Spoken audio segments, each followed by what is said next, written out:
replace him with Sportsman Dan. Sportsman Dan, I know. Rob. Also, real quick, shout out Sportsman Dan.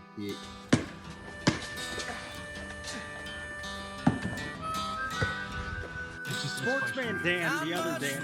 Well, you go. What'd you call him for? Can't call myself a countryman, cause I sit on my ass and don't work my land. One of these days I'll give a damn. Till then, well, I am what I am. Just call me a New York redneck. Hey Creed, can you take me higher? You're the man, Creed. Let's go! Oh!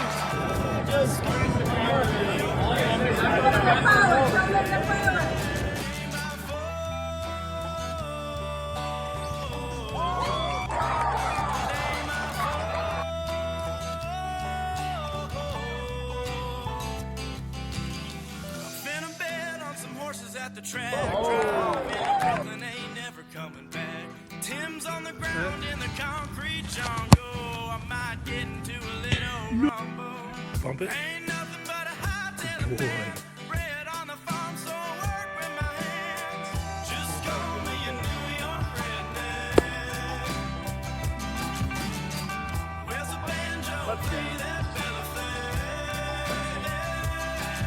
And I might be high class, but my liquor is more that took my land, so it ain't. All right, welcome to episode 18 of the Sportsman Dan Show. As you can tell, I'm pretty excited because we are joined once again with promoter and owner of the 757 Card Shows, Russell Savage. Hey Dan, I sure appreciate you having me back on, buddy. It was pretty cool talking about your baseball career, illustrious baseball career, national Well, champion. I happened to play on. I played on good teams. I was very average. So, but no, it was so much fun discussing that last time. So this episode, I want to get a little bit into the nitty gritty. Maybe I have some questions from people about the promoting and vending side of card shows that I think will be Okay. really interesting for a lot of people out there. I think a lot of people who listen to this podcast are sort of starting off, vending themselves. yeah, let's do it. Before we get into that, I do have to speak on the World Baseball Classic. On my last episode, I was so high on Team USA. I mean, we were rolling at that point. This was before the Italy game. Actually, I'm going to have Mark Antonini, excuse me, the Aberdeen Ironbirds, and also an Italian, as you can tell by his last name, to talk about Team Italy. So I just wanted to say I was wrong about Team USA. The energy from the Dominican Republic and Venezuela was electric. I loved watching those guys play. It was cool to see Roman Anthony and Gunnar Henderson, get those home runs, have a pretty good tournament.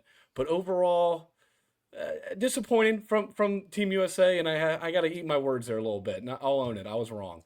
There's nothing wrong with some pride in your country, and I think a lot of it also had to deal with the MLB team restrictions. I think probably had a lot to do with it.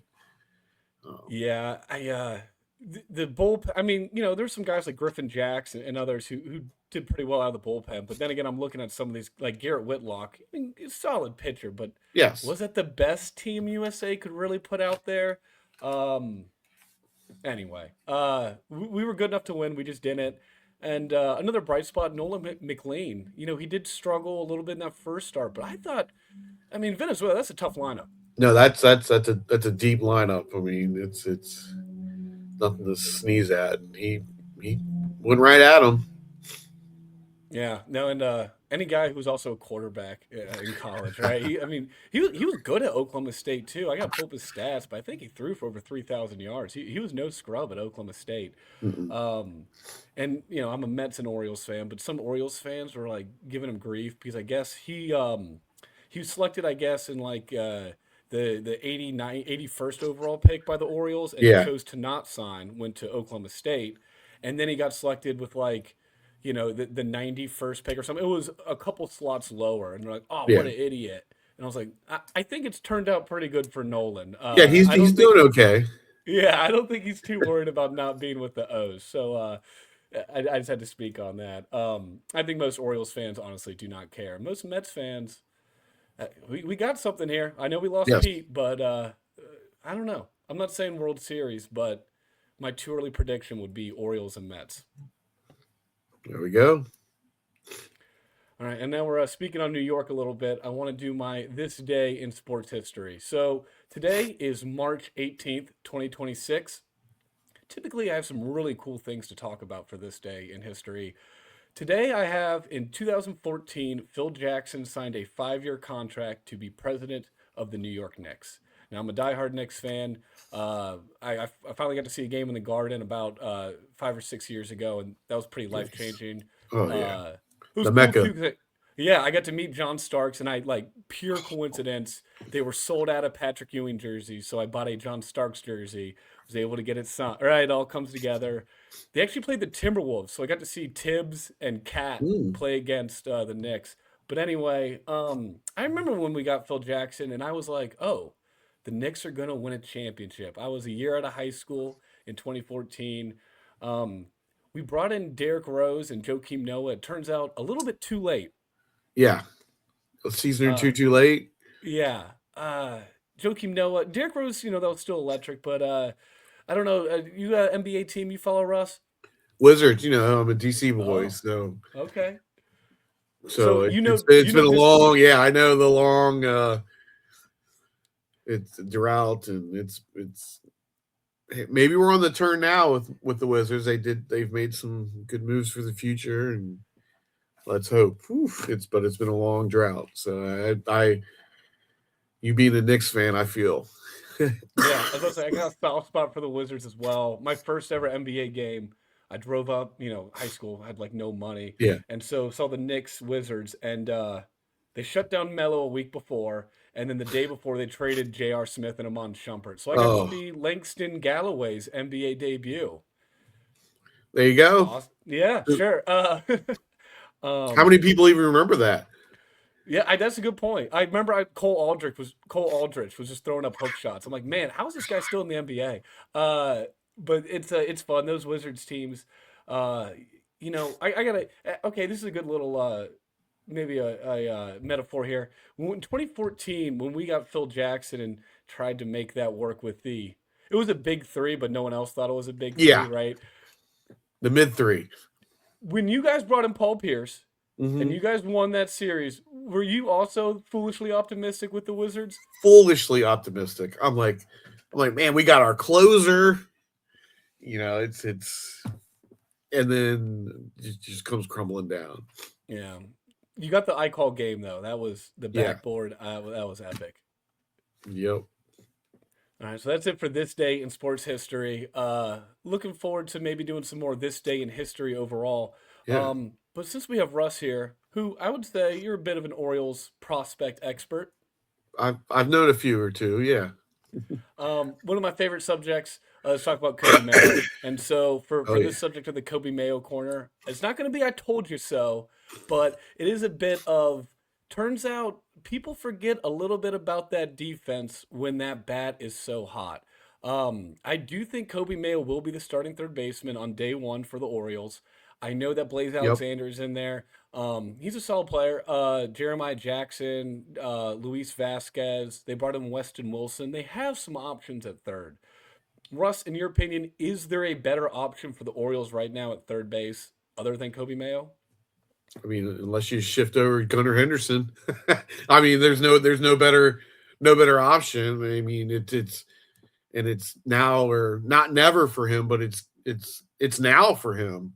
Yeah, He's had a good spring. I think, and as you said, defense seems to not be as big as a subject when the offense is. Now, me being a former pitcher, not so much. It guts your heart when you get that ground ball and it doesn't seem to be an out. But 3-run homer in the next inning, it sure will help that wound. But no, I think this is his chance. He's gonna, Westberg's gonna be out for not an extended time, but enough time that he's gonna get consistent at bats and not have to look over his shoulder. I think. Besides, Blaze getting some time, just in the rotation because he's a good player. I mean, Blaze Alexander is a good player. He's a plug-in guy, can play multiple positions. can field at multiple positions, and is a good enough major league hitter that he's going to get some at bats, but not to the point where Coby's every time he strikes out or every time he makes an error on the field is looking behind his back, going, "Oh God, they're going to replace me." So I think that's a lot for a ball player, and even at the college level when I played, I mean, it was, you felt like every pitch was an audition as a pitcher, and I can imagine these guys getting called up, and you go from AAA where you're the man, you're being told you're the man every day, and you get to the majors and there's 24 guys that are better than you or as good as you, and there's 3 of them that can play your position. So I think this will be his opportunity. I know you're happy for it. So nobody, I don't know a bigger Coby Mayo cheerleader than you. So yeah, it's no, I will say it's been a bit rewarding. Like just some of the tweets, people are like, "Oh, this guy sucks. Trade him." And me, after Pete Alonso, and I'm like, "Hey, hold on, pump the brakes." And then sure enough, and then like his dad was liking some of my tweets. And I was like, oh, I see the last name. I'm like, is there any relate? Oh, that's his dad. Oh, that's sick. Yeah. So no, I've been a little bit of the cheerleader, right? But it's one of those things you see in Norfolk, like. He made some fantastic plays at defense. And you talk about hustle and effort, injuring himself to dive to make a fly out in like a 3-2 game in AAA. And here's a guy looking over the majors. I respect that hustle. I will always, always love a guy who's putting his head down base running, looking to make a play. Did he make that mistake against the White Sox where he kind of did the base running there? Yeah, but most people were mad at him. I was like, dude, he's trying to get safe on a rundown against the White Sox. He cares. Yeah. But anyway, he cares. He tries. He cares. He tries, and he's got a hell of a lot of talent. Yeah, in my opinion, very, very easy to root for. Kind of like Dylan Beavers as well. Yeah. Those kind of quiet, hardworking guys that play baseball the right way, and you got to root for them. And as an Oriole fan myself, I mean, I'm rooting for him to do really well. Now the situation comes when Westberg comes back. Where is he plugged? I mean, that's Westberg. A good problem to have. Yeah, it's a good problem to have unless your name's Coby Mayo. But for the Orioles, it is a great problem to have. And I think Mayo, now that they've put him in so many different positions, maybe he is a guy that can play a corner outfield, can play third base, can play first base. Obviously, you can put him in a DH. So I think the Orioles are trying to build themselves around guys that can play multiple positions, and he's just athletic enough that he can pull it off. I think well said, and I'm just happy he's getting the reps again at third. That was one of those ones when he switched to first last year. I was like, I think this was a bit too soon in his development. There's a lot more potential there at third. People think first is where you just put people. Excuse me. Yeah, man, you're good. Most guys that did not play first coming up and you get thrown out there, it's like an island. And you don't know if you're going to sink or not. And, what was it in Moneyball when... I was just thinking. It's incredibly difficult. Washington? It's going to be the hardest thing you ever do in your life. Because you got to know where to be. It's so much more. At third base, it's reaction. It's the ball comes to you, you feel it, and you throw it. Shortstop, you got to get to a ball, move to a ball. First base is, excuse me, you got to realize where that ball's coming from. Footwork is essential, and that's not instinctive. So it's the footwork that usually gets most of the guys, and then get the ball on the short hop, not get it back here. It's because not everybody's going to throw it right to your chest. Yeah, unfortunately, it's not. To speak to your point, I was watching Bryce Harper at terrible first baseman in my opinion. But anyway, the way he's just setting up on the bag, right? And like it was a tough reach, but I don't know anything, right? But like if he sets up his right foot on one a little bit closer to like the third base side, he would have had a better angle to reach and snag it versus, he had to come off the bat. And I was like, oh, I don't know anything about first, but little things like that. You said footwork, and I don't know, kind of bring it all together. Maybe Coby going to first, maybe give him a little bit better perspective going back to third about throwing angles. I I, don't. Maybe I it was does about help. ready to say that it gives you a different view of the game, because the action is coming towards you more often, Right. and then you see the angles of the throws, and then you really appreciate how a first baseman wants to receive a ball. Yeah. He's probably over there going, thinking, "Hey, I'm a big boy. You can throw it high. Just don't give me all this low stuff." But Right. so No. hopefully, it does give different perspective. My college coach used to just put players in different positions in practice all the time. Just again, I guess it's perspective, or just learning what your teammates' responsibility is, and then it gives you an idea of what your responsibilities are too. So Maybe we'll see Westbrook back at second. I don't know. In my dream scenario, Jackson Holiday goes back to shortstop, but I understand Gunnar Henderson is a pretty damn good player. But like we said, a yeah, logjam on the Orioles of talent. I'm not too upset about. no, Individually, some of the players might feel differently. Now, as we talk about Coby Mayo and some of the great prospects on the Orioles, I want to do a brief sort of spring training update. Um, and with that, we're going to talk about some of the other great prospects we like on the Orioles. And then we're going to get into something that I think not a lot of people talk about, the dark side of prospects and prospecting. Let's be real. A lot of prospects, top 100 prospects, don't pan out. I like to go back to, I think, the 2016 draft where, it's highlighted by Mickey Moniak and Dylan Carlson. Two oh solid MLB players, but in no way superstars. no, So let's start with the good, and then we'll get to the bad if that works yeah, with you, Russ. let's do it. Okay, so I've sung my praises about Coby Mayo. I've sung my praises about Dylan Beavers here.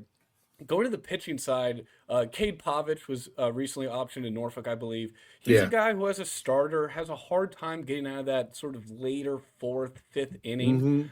I would love to see him in the bullpen.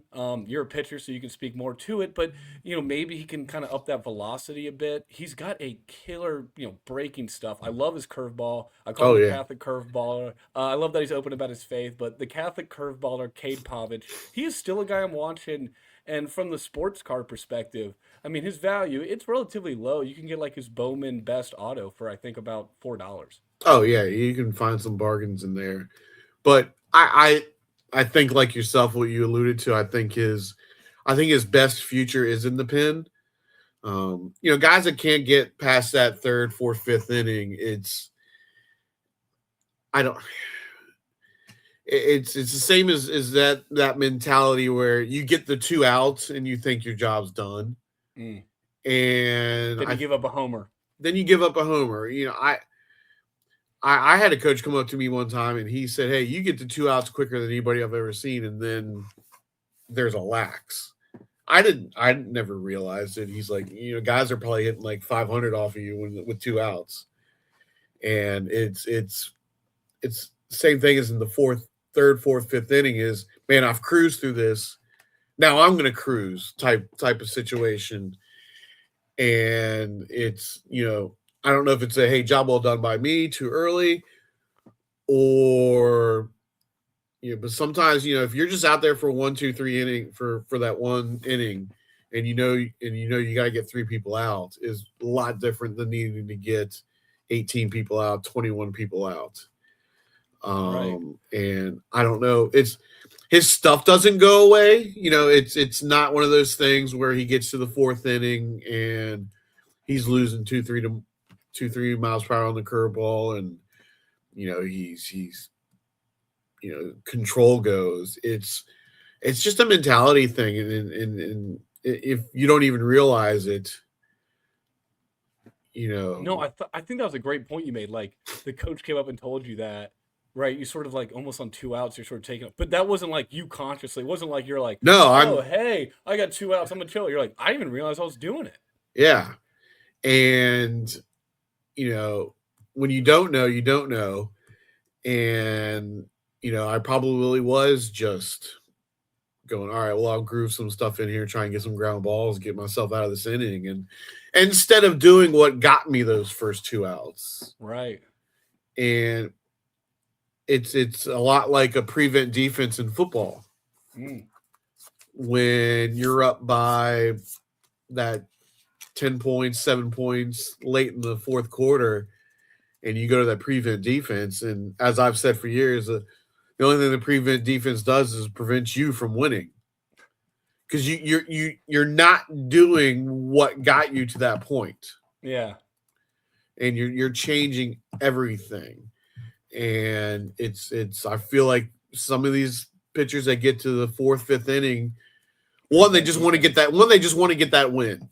Yeah. Because that fifth inning, I got to get that win, and you kind of throttle back because now you don't want to mistake. Now you don't want to make mistakes to not get that win, instead of pitching how you got there. I don't know if that. I love pitching. Yeah. Yeah, pitching is a lot of mental. Most guys. I mean, there are more people throwing 100 miles per hour today than there has been in the history of baseball. And it's not a lack of stuff thing. It's a lack of stuff up here. And it's the pitching mental game is so underrated. People just want to outstuff people, or you just get into a cruise mode where, all right, I got these guys out, and I'm just gonna try and get some ground balls with my easy stuff. And there is no neutral. Yeah. When it comes to pitching. And it's like you said, sort of like isolate at first base. I imagine you can feel pretty isolated on that mound at times, even though it is a team game. I interviewed David Sandlin in the past, right-handed pitcher for the White Sox organization. I'd love to do like a little pitching mental episode, maybe talk about forget the stuff plus, all that. Let's just talk about like what's the mentality when you're going in there, in different situations that you guys have been in. And that's why I think, this is something we can talk about at another date, but the clock. I think the clock has actually helped a lot of pitchers, because some people get it in their mind. They overthink what they want to pitch. And now it's just now a lot of it is you get the ball back, you get a sign from the catcher, and you go. Yeah. And you don't have time to think. And because sometimes thinking can get in the way, especially when it comes to pitch selection. Yeah. And I always thought about the more time you had to think about what pitch you want to pitch, it was detrimental, Yeah. But that's a whole nother, yeah. I was about to say, it works for me in the show, so I'm sure that's the same, right? Yes. Yeah. No, all right, Russ, I got to get your good prospect to watch currently from the Orioles organization. And I will say Cade, Beavers, and Coby are off the board. Mm-hmm. All right. So a guy I've been high on from the beginning is Enrique. Speed kills. And he dropped off the top 100 prospect list. So I think market value, hey, it's a sports card podcast. I think there's a lot of value there. He has some super cool like wild card and leaf cards. I mean, some really cool designs that are not, for $20 or less, I think you can pick up some pretty sweet numbered Enrique stuff. I picked up actually a bunch of the Leaf pre-production 101 autos from him that were slabbed. Yeah. And man, there's, we'll go off on a tangent on it, but Leaf can make some awesome looking stuff. And when it comes to getting an autograph, everybody says, "Oh, Leaf is unlicensed." The autograph's real. I mean, it's not like, what is it, an unlicensed autograph? So for me, getting an autograph and getting it through Leaf is, it's a low barrier entry for people to get it. Not everybody can afford, that Topps Bowman Chrome first gold out of 50, when I've got these 101 Enrique Bradfields slabbed up, for less than that when it's his autograph. But anyway, so no, he's super fast guy. I think they've got that defense up the middle already. So be it be it Gunner, Westberg, Holiday, and then now you need that center field piece because right now they don't have a true center fielder. I agree. Is Beavers probably the best one on the roster right now? Yes. People argue Kowser's Kowser, right? Kowser's you could argue a 1A, 1B. But I think of the two, I think Beavers is probably a little bit better of an outfielder. But Enrique, I mean, we saw some good outfield play between Cedric Mullins and Adam Jones in the last couple decades, and we got spoiled a bit. But I may eat my words here, but I think of Enrique is going to be the better of the three when it comes to pure outfield. Adam Jones drove me crazy all the time just because of how shallow he played all the time, and would let he wanted to make that over the shoulder. He wanted to make that over. I mean, I get it. It's pretty, and he did it better than a lot of them. But here I go back to being a pitcher, man. I'd rather have that blue single fall in front of you than the double triple fall over you. So, but no, hey. Adam Jones was a phenomenal outfielder. I'm not taking anything away from one of the best ever. Yeah, Can we say one of the best ever center fielders? One of the best ever center fielders. But I've seen Bradfield play a few times, and I gets a great jump on it. And man, when he turns those afterburners on, I think he might be now. Chandler Simpson's up there. I think Enrique Bradfield Jr. is the fastest player in baseball. I think so. Top three easy, without question. Without question. And so he played probably, 23, 24 games in Norfolk this year? Yeah. He played, September. So yeah. And it was one of those ones, I mean, Judd Fabian's great in the outfield too. Jordan Adams is great at tracking. But seeing him out there, I'm sure as a pitcher, you're like, man, would have been nice to have him. Speed, we talked about the speed. Yeah. Hustle and glove ability. Webb gems. He will lay out. He'll throw that glove out there. He will risk life and limb to make a catch. Yep.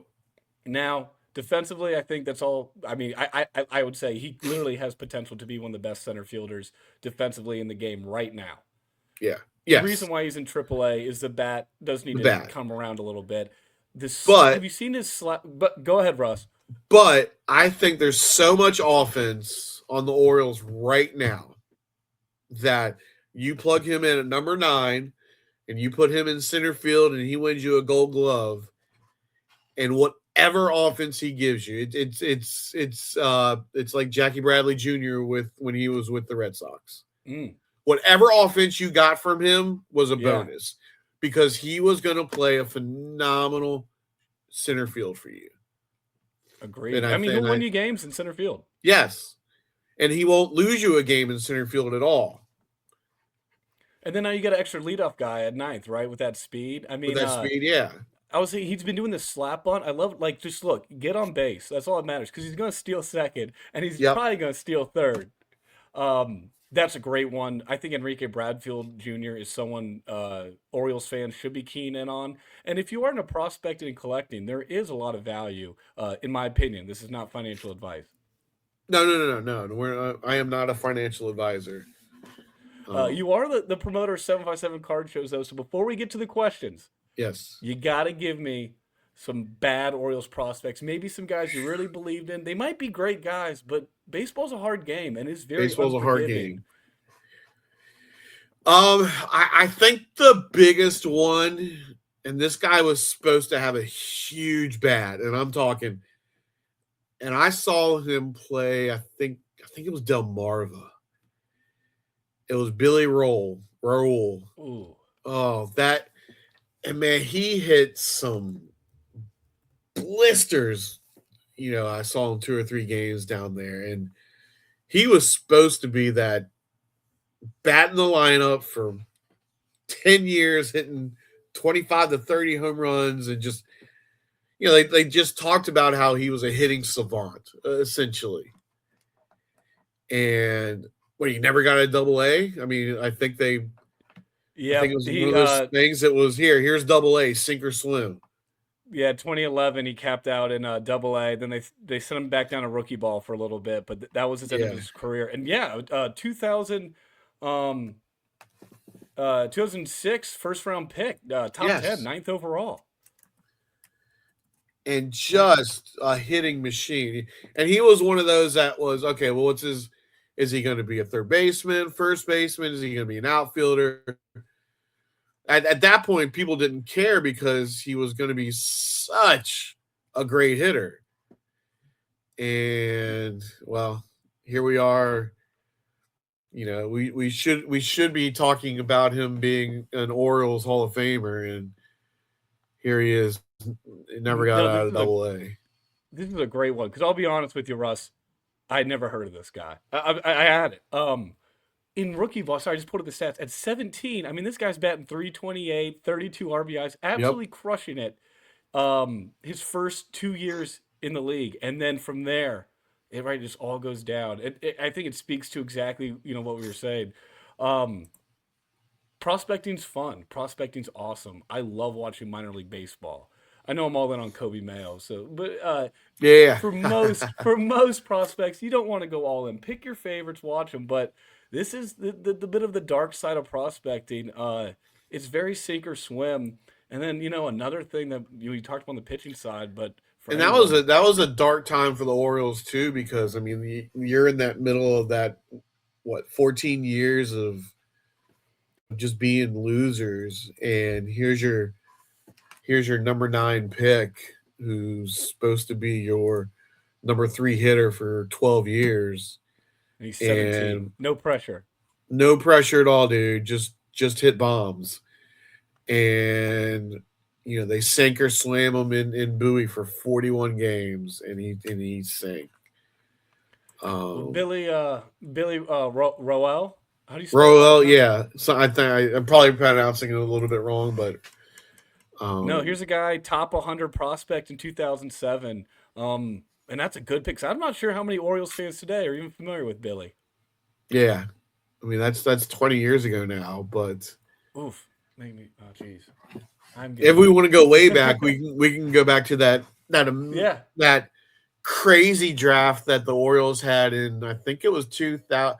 So the year they drafted Brian Roberts, Okay. they had like 7 of like the first 40, 50 picks or something. They lost so many people due to free agency, so they had all those. They had the balance, the competitive balance pick. Then they have the draft compensation picks. So 1999 draft, I think. 1999, okay.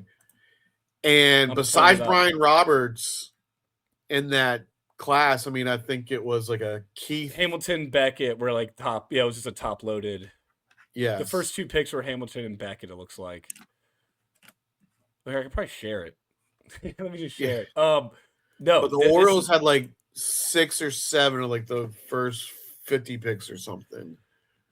And one guy made it to the majors. It was Byron Roberts. I mean, it was he played quite well. Um, funny enough, oh yeah, I got so back to Brian Roberts in a long yeah. about way.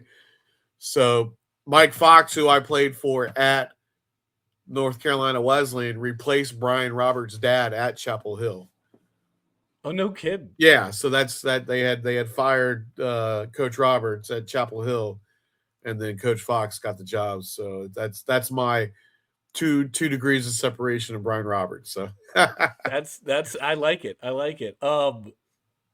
It's sort of like you brought in Mike Bordick to the yes, to sign autographs at 757 card shows. And for those who are not familiar, he's the guy who replaced Cal Ripken Jr. at shortstop. Now they did move Cal to third. It wasn't like yeah. He was getting older, but that's pretty. I was like, oh, I met Cal when I was a little kid. Like another degree of separation from Cal Ripken, the guy who I mean, I Well, don't know how many many people how know that. many how many prospects were supposed to take over for Cal? I mean, I can think of one big one. It was Manny Alexander. I mean, that guy was supposed to be the guy that was going to push Cal over to third, and it never happened. Hey, Russ, you are a wealth of baseball knowledge, and I love it. we could probably talk all day, but we'll have to bring it back for another episode. Before we get to the questions, I put up the 1999 MLB draft here, and you are right. This is something to look at. So yeah, Josh Hamilton first, Josh Beckett second. That's great. The Orioles went with Mike Paradis from Clemson Paradise, University. yeah, left-handed Paradise. pitcher, yes, Pitcher, Clemson, right? Yep, you got it. Yes, I remember that guy. No offense, Mike. Have not heard of him. Then they went for another pitcher at 18. Mike Smith? Richard Stahl. Oh, Richard Stahl. Wow, that's another blast from the past. You're right. Then they had the 21st pick, and they went with Larry Bigby. Bigby played. So Bigby was a big prospect, and he probably started 2 years for the Orioles. Okay, but familiar. that was a guy that was of that Nick Markakis. Okay. Supposed to be Love kind of the next big, there was another guy in that same time as Nick Markakis was Val Malinowski, I think was his name. They were like the number 1 and 2 prospects. They were supposed to be in the outfield with Bigby, and it never happened. So next they went at 23. Oh my God, they had so many picks. You weren't kidding. Keith Reed, outfielder. Keith Reed, that was the other one. College. Yep. Oh. Toolsy guy, and just he's one of those guys that had all the tools, but really didn't put it together as a baseball player. But super athletic. So this is the time frame where I'm playing college baseball. So I'm reading collegiate baseball all the time about most of these people, and I'm really into the draft. So this is like my wheelhouse. No, this is awesome. All right, I got 2 more because, like I said, I'll be honest, I don't really know much about these players, and some of them I'm not even able to click on their player profile because it appears to not exist. Joshua Sonate, pitcher from Jefferson High School in didn't go anywhere. West Virginia. Yep. And then last one here at 44. Oh, sorry. Of course, Brian Roberts. At 50, that was a great pick. Okay. We'll give him credit. But before that, they took Scott Rice at 44 from Royal High School. Another outfielder, right? Pitcher. Okay. God. You got one good one, Baltimore. I mean, how many was that in the first 50? It was 6, 7, but yeah, you want to talk about the first 50. You want to talk about a draft that just. Oh man. Okay. Hey, so this just goes to tell you. So again, I was an associate scout for 12 years. That the baseball draft is nowhere near the science that an NBA or an NFL draft is. I mean, this is. I mean, take out Paul Skeens because he's the anomaly. But I mean, fast track for a top 10 first round draft pick is 2 years of minor league baseball. That's fast track. There's a lot of things that can happen. Heck, just drafting a high school player, just the transition from a wooden bat or from the aluminum to wooden bat is, I saw a bunch of guys that they called them 5 o'clock hitters. You look good during batting practice, but come 5 o'clock, come that 7 o'clock when the lights get turned on, it's a whole different ball game, right? And right, yeah, a lot of stuff. There's the talent level from low A baseball to the major leagues there's such disparity, and there's so many levels of mental maturity, physical maturity, and just learning how to cope with playing baseball. I mean, some of these guys is the first time they've been away from home. 18 years old. You're 18 years old. You're still figuring out life. Still trying to figure out life, and now you're on the road every day. And it's I always say time and money are a person's worst enemy. Hey, I know that's at least true for me. That's why I try to stay busy with things like this podcast. And man, we are going over time, and this is awesome, Russ. We're gonna bring it back soon. But for our Ask an Expert portion, okay, I reached out. Do you want me to go find the expert? No, Okay. you believe it or not, Russ, you are the expert. And I know I love your humility, but you started off vending at an age where I think most people never even would have dreamed of vending, right? You were in like high school vending. Yeah, I was 13 years old. My mom had to 13. drive me to shows to vend, and So she yes, dropped me off at 8 o'clock in the morning and picked me up at 9. you paid your Uh, dues, I and paid my now you're a dues, promoter. and yeah. And I think your perspective for some of these questions not only will be beneficial to me, but to a lot of our viewers. So the first one I saw, which was pretty interesting, from Cage Lawyer, actually, pretty cool name in the hobby. But he said, Yeah. "How do you handle security for the show?" So that's the one that keeps me up at night. Okay, That's the big fear of just individuals stealing, and or I don't even know if I want to say it out loud to bring it into existence. But security is a big issue. I mean, you can have a right, presence out there with security guards, but I really think the big problem is, and it's kids getting younger stealing.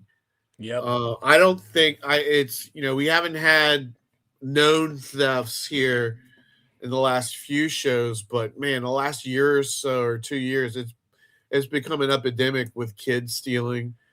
yeah. I've had a Um, couple kids just grab stuff from the dollar box. And it was like nothing that I was gonna raise a big alarm about. I kind of yeah. feel it out, but like yeah, just a couple cards from the dollar box. I was like, all right, again, very young kids.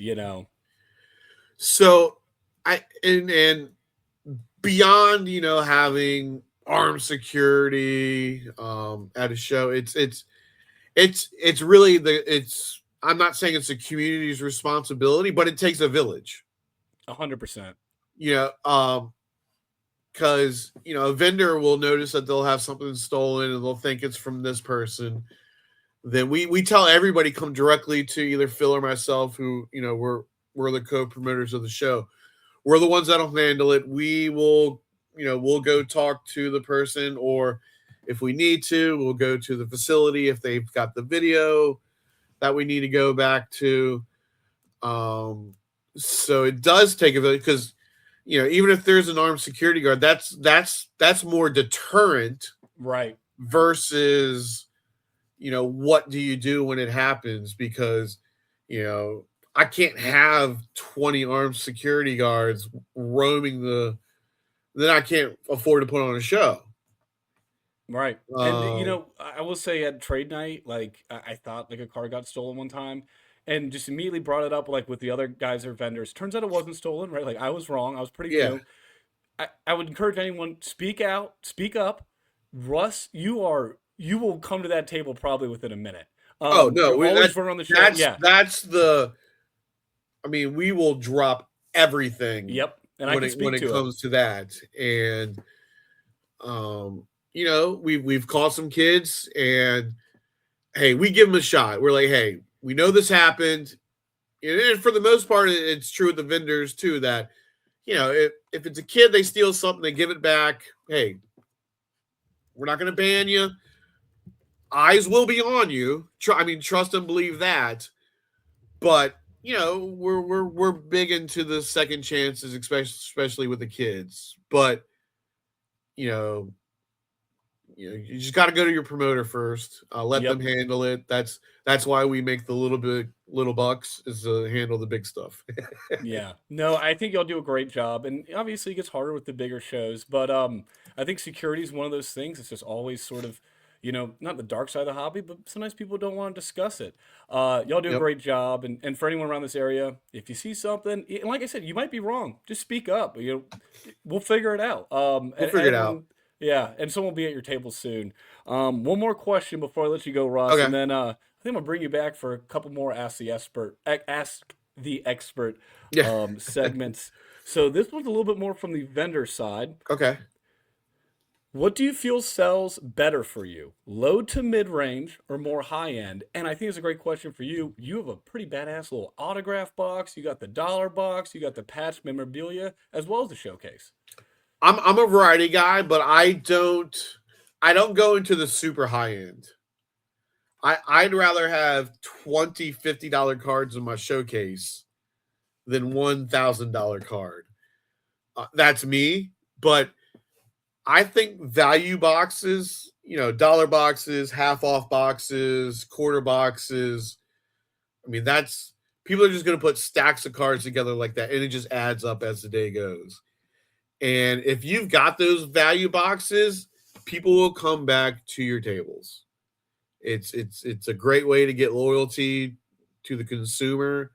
Great way to get rid of some junk. I mean, I'm sitting here with just piles of cards around You me. say that, but no, I looked at your value boxes. There's awesome, cool cards, and some legends, some up and coming prospects. There's Yeah. a nice mix, and people respect that. Like, oh, you say junk, but like, for $2, I can get. But the a hobby is about motto. but the hobby is about the dig. Yes, That's all, we all want to dig, and I put stuff in there and forget what it is, and the next thing I know, that somebody's pulling out this hot prospect that the card's like 10 times now the value, but that's part of the dig. yeah. I'm happy their for loss is people their when they win. yeah, That's 'cause right. now you're going to come back and dig more.